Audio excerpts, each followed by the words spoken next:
Welcome. I'm Halcyon, and this is Hug Nation.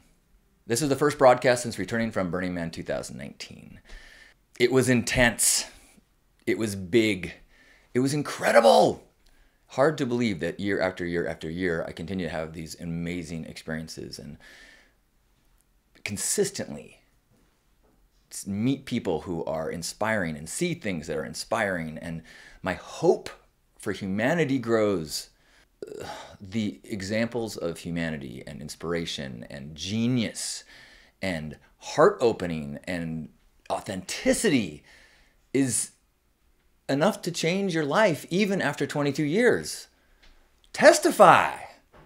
So I wanted to share some of my big experiences from this year. I've been thinking about what order I need to tell these stories because some of them I'm pretty sure there's no way I will get through without crying. And I'm one of those people that when I start crying, I get puffy and red for the next 40 minutes or so. And do I really want to have this whole video include me puffy and red? Maybe puffy and pink. You know what? Puffy and pink it is. I'm going to tell about my best day ever. Thursday at Burning Man is always my best day ever, because it's the day I do the pink ride. And the pink ride, this is the 13th year I've done it. It was the inspiration for the idea behind Pink Heart. The pink ride initially was something where I gathered people together, we wore pink, and then I led a bike parade, and we'd stop along the way and tell stories about Grandpa Caleb and lessons from Burning Man.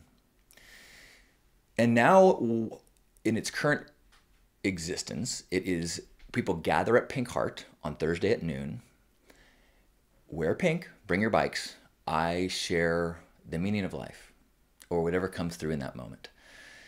And because the audience and the people there are so family and so loving, and I know that they've come for this experience, I just feel so safe and I just share whatever comes through. And it's often beautiful for me to hear what comes out. And I think it really connects with a lot of other people as well. So that happened. Then we do the pink ride, go to center camp. And the pink ride, we ride our bikes, 100 plus people, and say, I love you to everyone we pass. So there's like this ribbon of pink that goes through the city saying, I love you, I love you, I love you. We swirl in and do a big spiraling hug in center camp. Then we go back to Pink Heart, the final day of ice cream giveaway, vegan coconut milk ice cream. And it's just so festive and so amazing. And I'm just like so energized and charged and hearing stories and connecting with people and hugging. And then we had the Ice Whiz, the greatest ice sculpture person in the world, dropped off our Pink Heart ice sculpture for the front of our camp. So we had, the pink fur and LEDs and digital stuff. And then in addition to all of these expressions of pink heart amazingness, in the very front, we had this 4-foot ice sculpture with a big heart, and it had a luge through it so you could do shots of alcohol through it. It said Pink Heart 2019. It was incredible. And then said, thank you for the sculpture. Got a run to the back of the camp for Grace, it's our sit-down multi-course dinner. And a lot of the camp offers to volunteer to make it this beautiful experience for the rest of camp. And so I was asked by Cookie, who puts the whole thing on, amazing man, if I would be a server this year, if I would be a waiter. When Cookie suggested this, I was like, yes. I definitely would love the opportunity to be of service in this way. And so I had a pink apron with the rest of the waiters and white gloves and served this amazing meal. The meal was breakfast for dinner. So we had chicken fried waffles that were gluten-free, and we had it was incredible. So I got to feel so good about, it was like, as a work day goes, best work day ever. And at the end of Grace, I was done with my responsibilities. I'm like, what am I going to do now that I'm off the clock? Oh, well, just 100 feet down the road at Slut Garden, Crystal Method is playing. And in front of Crystal Method, the Pulpo Mecanico, the flaming octopus is just camped out front, pumping out fire. My favorite mutant vehicle, my favorite band, got to go dance in a shadow box above the stage as Crystal Method is playing, dance my butt off. And I was sitting there, dance, turn around, fire, dance, fire. amazing people, memories of this day. And I'm like, if I had the opportunity to just select a single day to live over and over and over, that would be the day. I'm like writing a letter. Dear universe, please make heaven much like this Thursday. Thank you. Was it that day? No, I think it was the next day that the next story that I want to share happened. And this was the best cry of my burn. And I had a few, or a number. I love crying at Burning Man. I love experiencing the depth of the humanity of all of it, and the grief and the joy, and sometimes the guilt or the self-judgment, all of it. I just love just allowing myself to just feel like, yes, this is what it is to be alive. And you know how sometimes people say, if you could just make a difference in one person's life. Well, I feel like this day, this was my person. And a woman looked to be maybe a little younger than my mom, but she came into camp and she had this pink eye makeup and it was just running down her face. And she said, I have to tell you a story. She said that several years earlier, her son's fiance committed suicide. And although her son had never been to Burning Man, his fiance had been several times, and it was a very important place for her. So the young man knew or felt like he should have a service for her at the temple.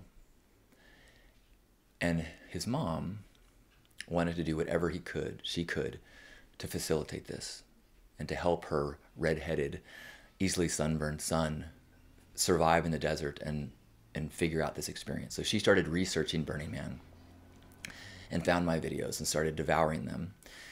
And in addition to learning how to make a monkey hut for him and helping him sew outfits and create gifts, she said that I helped her understand what the temple is.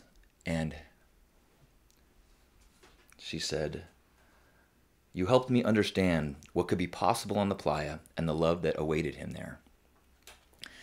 And said that this whole process possibly helped her from losing her son to suicide in the wake of all this grief.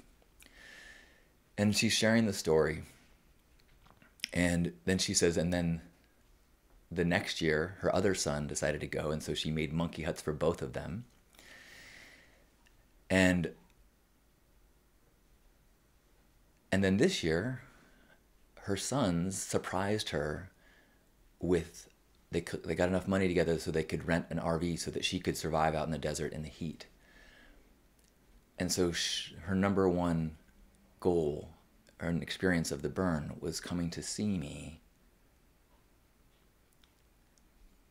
and explain this whole completion of this process. And she was crying and I was crying, and she was like, I'm not sad. And I'm like, I understand. It was just like this, we both were just so appreciative of this place and this temple and this community that even when life is unbearable, there is a way and there are tools. And for her, through me, she was able to access her hero's journey. And I played a little role in it. And it was like so profoundly humbling and such an honor. And I felt so connected to her. I felt so connected to humanity. And I felt so affirmed in my life and my purpose. And so we took a picture together, both of us crying, and she had this beautiful just pink streaks down her face of where her eye makeup had just been running. And I'm just in pink and we're in front of Pink Heart, and it was just like, magic.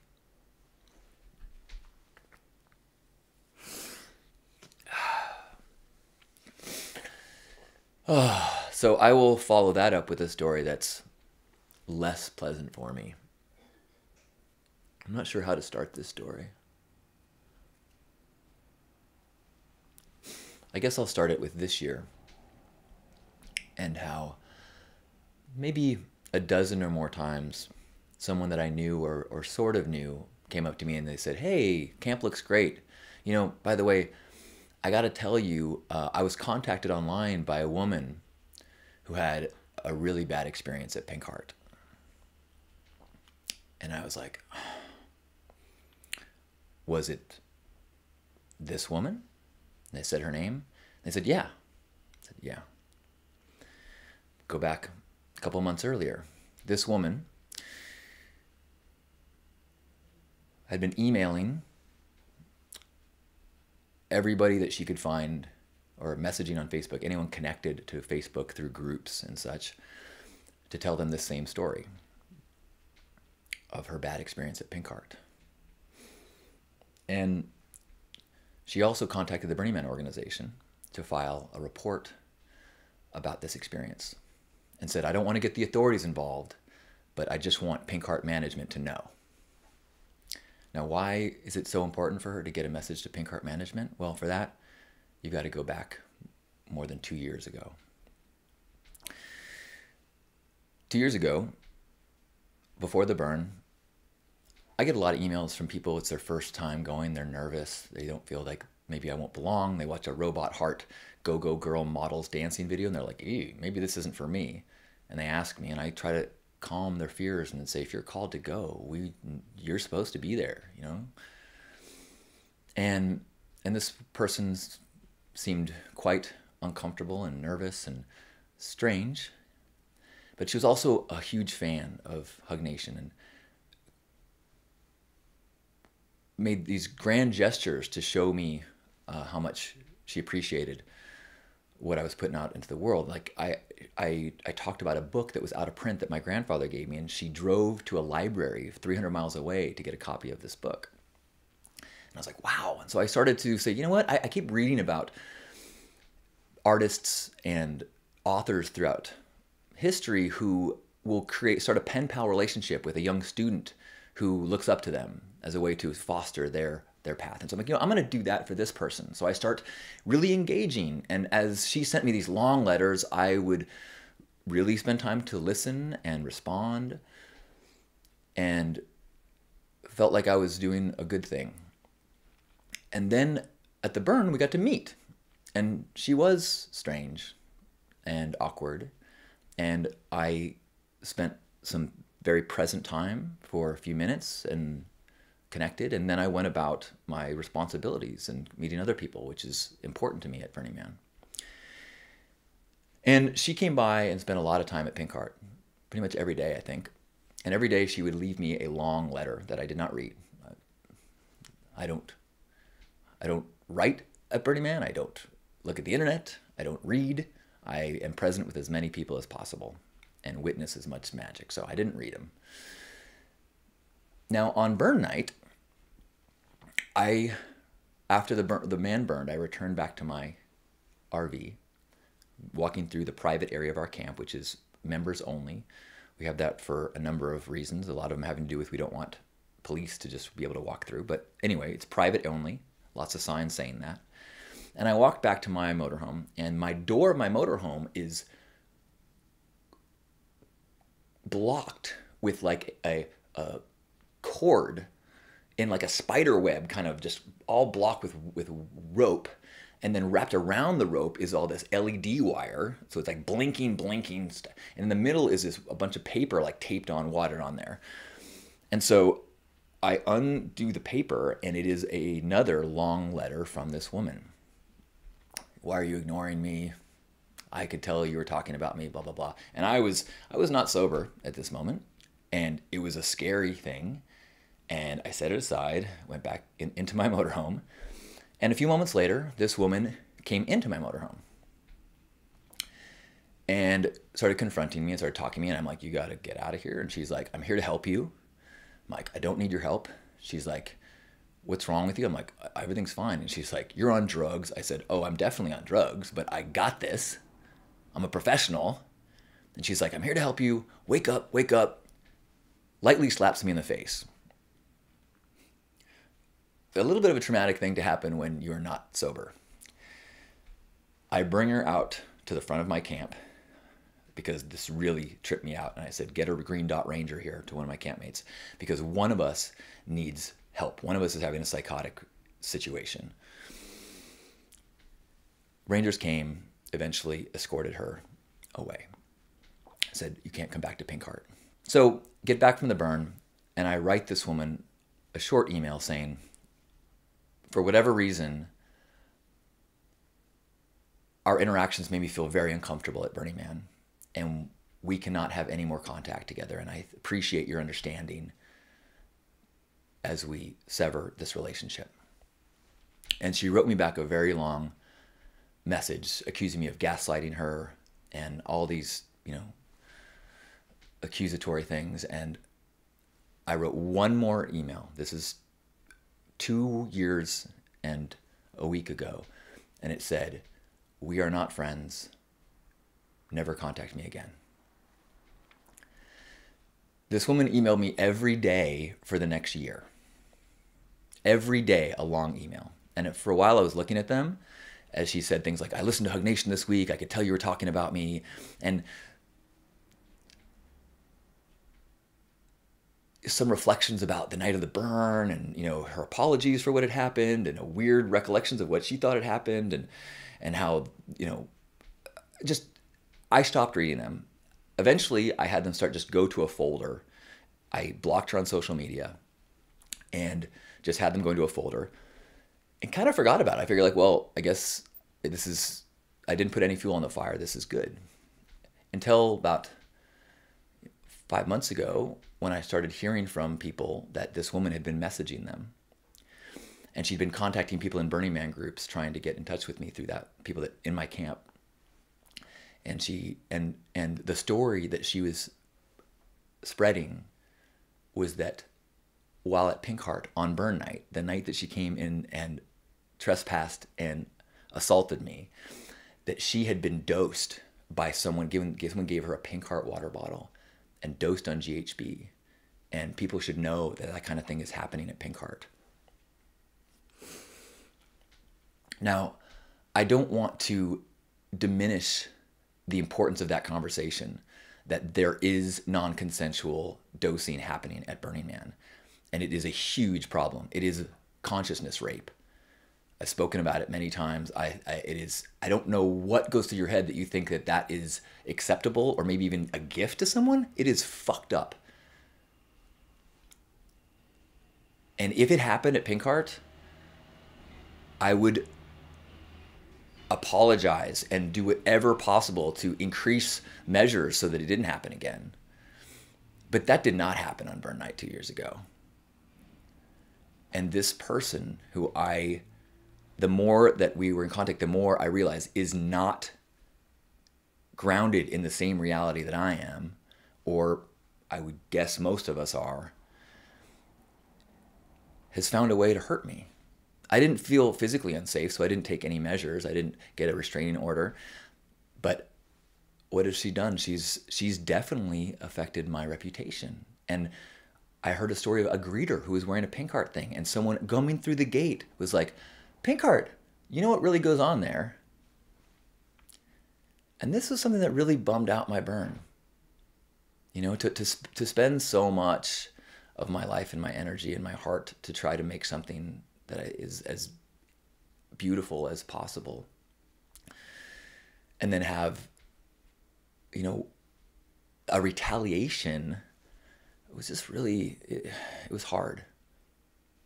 And so on Burn Night, I think it was Burn Night, this year, I just felt called and I went to center camp and went to the open mic and I told this story. I said, look, I have been silent about this, but the truth will set me free. I know that I have been in integrity. I know that I have done whatever possible. I know that I have listened and I have responded and taken a stand and done whatever possible to grow. If I made mistakes, massively, But I know that I am at peace with who I am and the decisions I've made and the actions that I've made. And if public perception or the media or whatever is going to get swayed in the direction of fake news or whatever, I just got to know that I'm at peace. So for 2 years, I've been encouraged by people, don't address her, don't talk about it, it's just going to encourage her. But 2 years, I put zero fuel on the fire, and guess what? There's tons of smoke. So if you hear, or if you are maybe one of the people that have been messaged by this woman, could you forward it to me? Let me know what kind of damage control is necessary. Or, yeah, I guess that's my request. And while being aware that this story is not true, also being aware that many more stories like it are. The world is awesome and so fucked up. People are amazing and so crazy. All right, time for another story. Good story, bad story. Good story, bad. Okay, here's a good story. So you may have seen me share in the past these custom metal glasses that are made by my friend Christos Panaros in Greece. Someone who saw pictures of mine and pictures of Burning Man and was like, what is this magical place? I want to be a part of it. We started pen paling, and he created these glasses just for Burning Man for me to wear and take pictures in so he could contribute to the Burning Man experience. So cool. He's done it for years. And I love sharing his glasses with people and taking pictures of people wearing them and telling the story of this guy a world away who has been inspired by the Burning Man magic. And this year he gave me a pair, he designed a pair that was, it was inspired by the temple. It's a temple and it had wood slats that was inspired by the design of the temple. It had the temple design, it was metal and wood and plastic. It was just like so cool. And so I knew immediately that I had to give it to Jordi, the temple designer. We had a Facebook Live interview months ago that was really beautiful. And so it was such a cool moment. I ended up one day just going, I'm just going to drive to the temple and hope that Jordi's there. Run right into him. As we're talking, he goes, this is actually the first time I've been here since we opened it. Playa Magic that we connected. I was able to give him these glasses and share this story and have him just see one more teeny tiny piece of the ripple effects of the love and the effort and the genius that he contributed to this community and how it has touched the world. So that was hugging him and getting to see him look at these rose-colored glasses that, you know, were so just perfect. It was just, so awesome. So another gifting experience was less ideal, was someone gave some gifts to me. And honestly, I don't really remember this interaction, but while I was in Reno, someone approached me who was an awesome person. We had an awesome conversation and connection, but they said, hey, you know, I don't even know if I should say this, but you should know that a woman in my camp had a really unpleasant experience when she gave you a gift. And I was like, what? She said, yeah, she gifted you 2 condoms. I was so excited to meet you. And your response was, hey, do you want to use one of these right now? My first thought was, I don't remember saying that.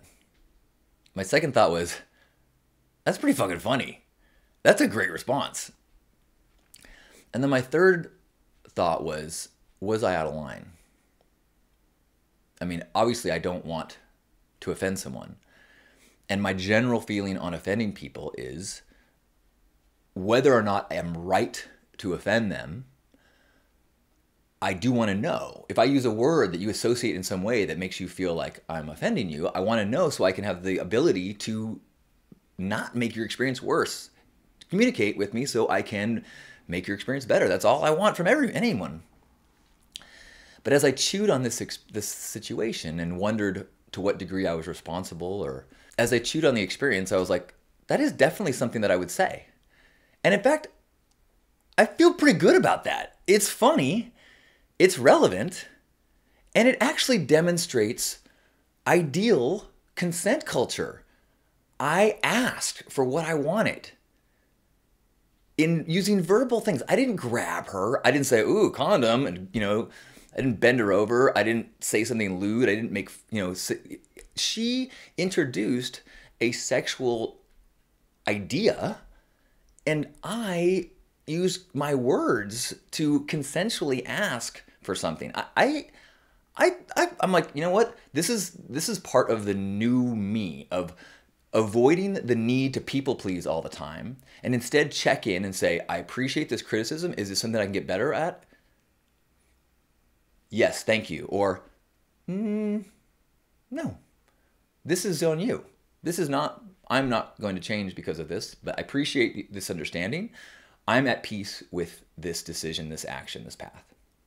So if you want to be proposed for sex from me, step 1, offer me a condom. This was an intense year for me, and it was filled with massive triumphs and feeling like going big and succeeding, and also reflections of things that I could have done better.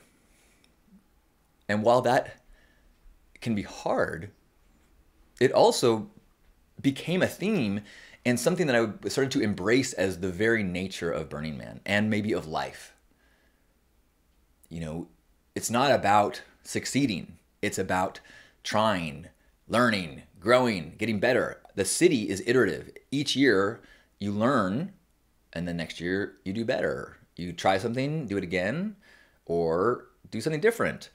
And if I can view my life and my actions, whether it's theme camp or leadership or relationship, in those terms, then there isn't that regret or guilt about things that didn't go perfect or the way I thought they should. Instead, it is simply this process of fine-tuning that is the nature of the artistic process of life. And I really felt that. I mentioned that I kind of felt like I was having a Lebron year. Like I trained my whole life. I'm in the best spiritual gifting shape of my life. Put it all on the field and was the best in the world at what I was there to do. I was the best Halcyon I could possibly be. And does LeBron make every shot? No.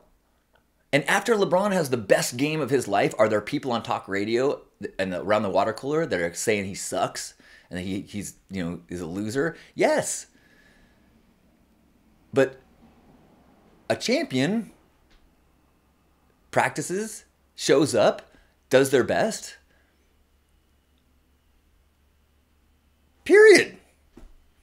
And I felt like a champion.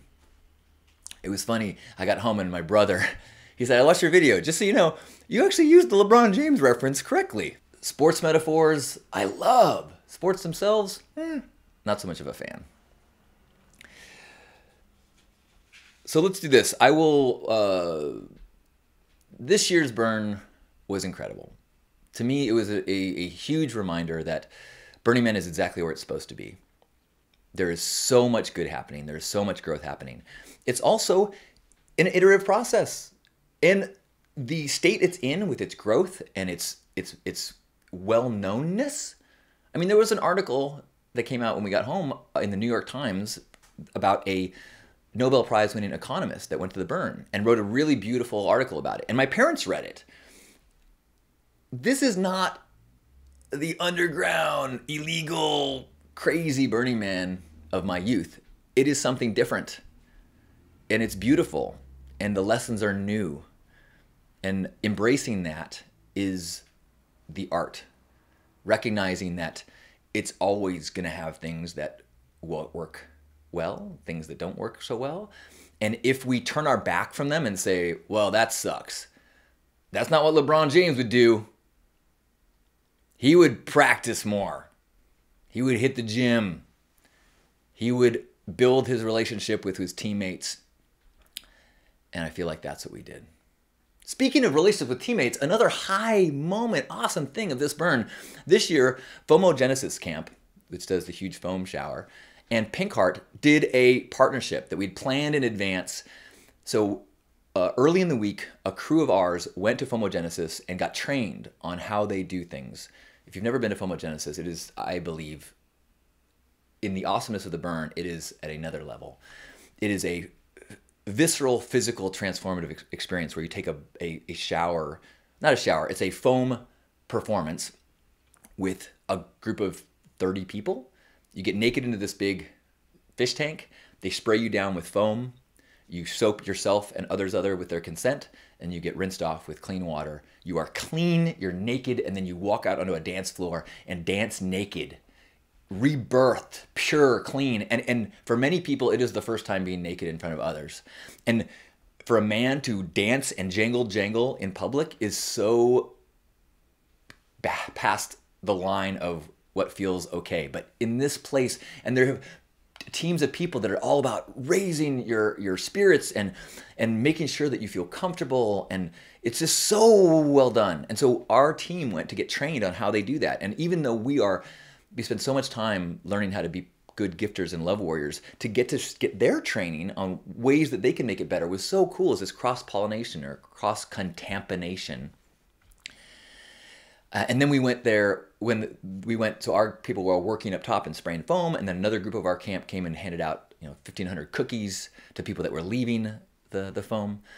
And it was just like connecting with their camp leads afterwards. It was like, this was so cool.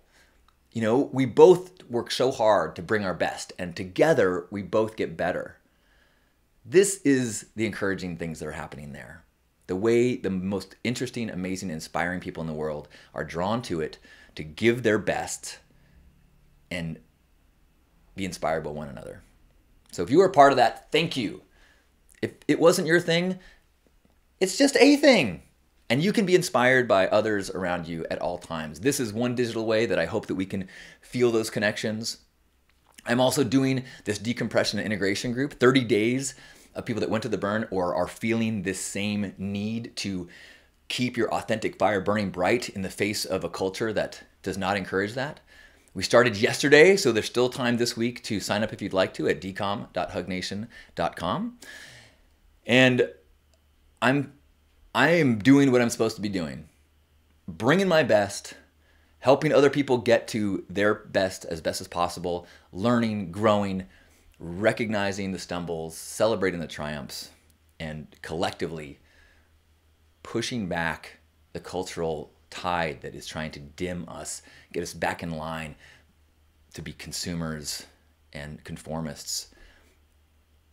The path of the world as it is not going to heal the ails of the world that got this way because of the path of the world. We have to break out of the way we think and act and be and look and do. And I think Burning Man is the best tool I know of to do that.